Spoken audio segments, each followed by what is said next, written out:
neighbors with me, and then you with me too? Nah, that ain't happening. Yeah. But that's the disconnect, and we have to do better with communicating.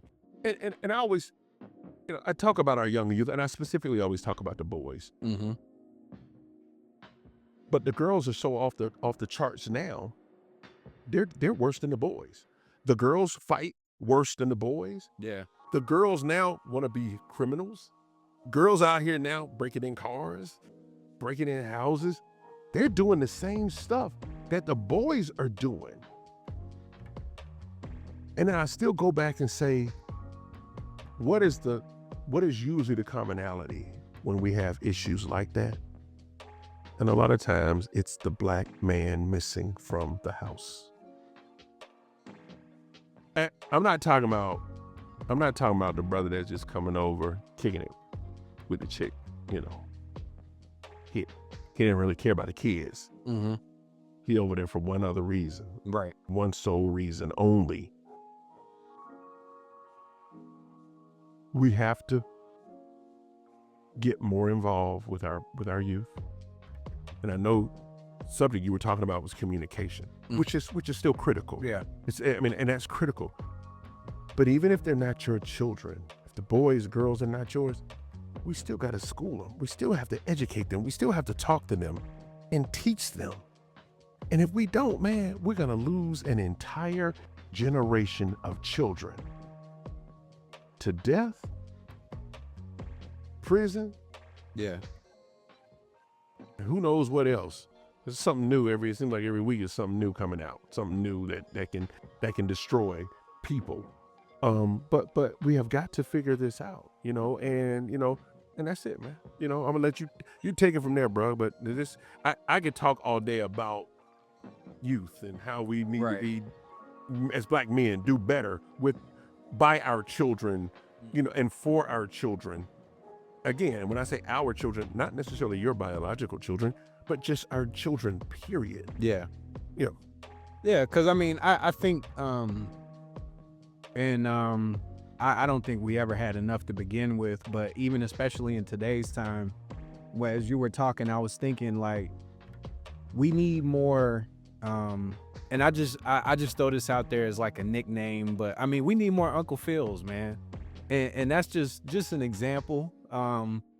Because I remember when I was young, I used to watch The Fresh Prince, and it made me think about Uncle Phil, like who he was to Will Smith, because Will Smith didn't have a father, and really he didn't have a father figure until he went to go stay with in Beverly Hills with Uncle Phil and everybody else. Mm-hmm.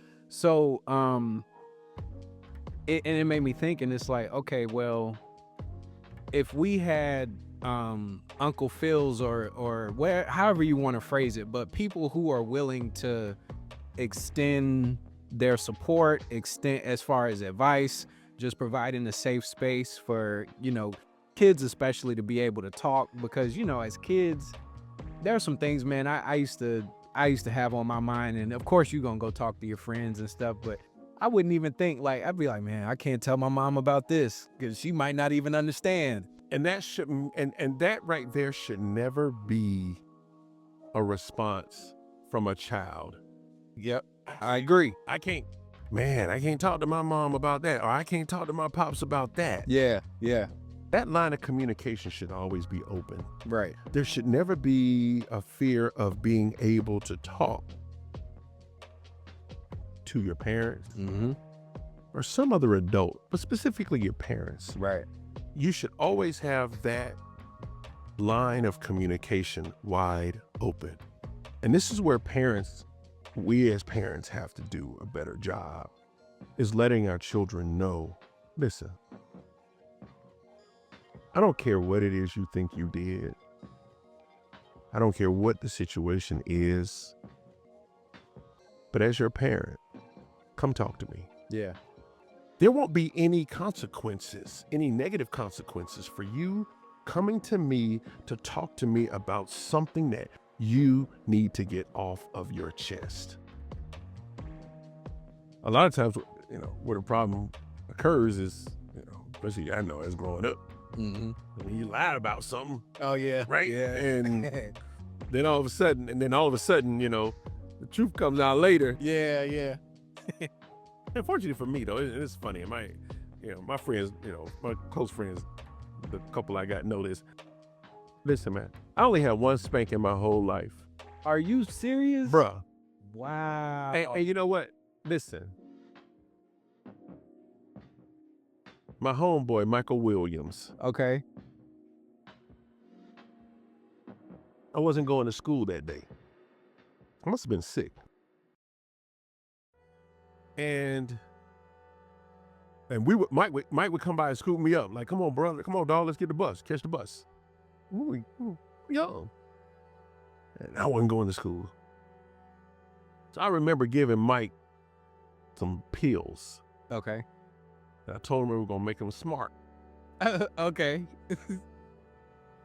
Unbeknownst to me, these were antibiotics. Right? Gotcha. And I didn't know that Mike was allergic to antibiotics. Oh, dang. So listen, just let you know just how we were as kids. Because Yeah. Mike was at the water fountain about to take these 2 pills that were gonna make him smart. Right. And and I think Miss Grindle, I think was her name. I can't remember. She was a school nurse, a school secretary. But she saw Mike. Was like, Mike, what you doing? What are you taking? He said, oh, Steve gave me these. They were gonna make me smart. Yeah. I remember, man, my uncle coming home, school was over. I remember my uncle, man, he was like, hey, man, you gave Mike Williams some pills today? And I was like, huh? Like, what you talking about? Yeah. He said, you gave him some pills and say they're gonna make him smart. Now, at that point, I already figured, you know this much, I can't lie to you. Yeah, right. So, of course, I told him, man, yeah. He said, man, Michael, Mike, allergic to penicillin. If he had taken that, man, he could have died. Yeah. I remember my uncle telling me, man, it's gonna hurt me more than it hurts you.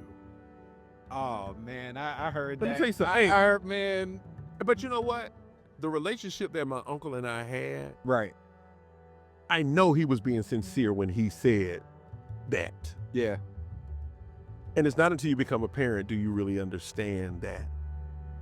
But in my mind, I'm like, well, hell, if it's gonna hurt you, don't do it. Hey, don't spank me then if it's gonna hurt you too. Why would you want to do this? Yeah. I think and I think he might have hit me maybe twice Okay. with a belt. And I remember him asking me, you all right? Yeah, I'm crying. Yeah, okay. All right. Go sit down there and get your homework done. That's the only time I got a spanking. Yeah. I have never, ever gotten a spanking other than that one time. Wow. Now, was it because I was a good kid? Nope. Was it more so probably that I just never got caught doing stuff? That was probably it, right? Because even growing up, man, I was always like this cat that used to play on this show, man, called Eddie Haskell. Okay. Leave It to Beaver. Yeah. But Eddie Haskell was that dude that would come by, right? And every time he came over, he'd come over, Mrs. Cleaver. Right. Oh, you look so fantastic. You look beautiful in that dress. It just looks so fantastic. And it accentuates your hair color. Oh, thank you. Thank you, Eddie. Of course, everybody else looking at Eddie like, come on, man. Right. Stop with the games. Yeah. Yeah. And then all of a sudden, when she would leave and the parents leave and they go to the I forgot Beaver's brother's name. They go to the room. Mm. They be like, hey, we sneaking out tonight to go get some chicks. Was that kid, right? It was that kid. And I was probably closer to being, definitely closer to being Eddie Haskell than anybody else. I got Yeah, I'm like, Steven, he's such a good kid.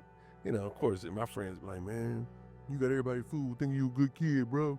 No, they look at us like we always the one getting in trouble. I'm like, hey, I can't help that. Yeah, you learn to bring your A game, bro. But yeah. But anyway, man, I've talked enough, bro. Go ahead, Soul, man. My glass is almost empty, man. Go ahead, bro. It's all good, man. Cause I mean, you know, it's all about, like you said, is the open line of communication, because it's an unwritten rule amongst men to not communicate. I mean, if we're going through something, I mean, of course, we talk to like maybe a handful of people that we can trust with that information, but usually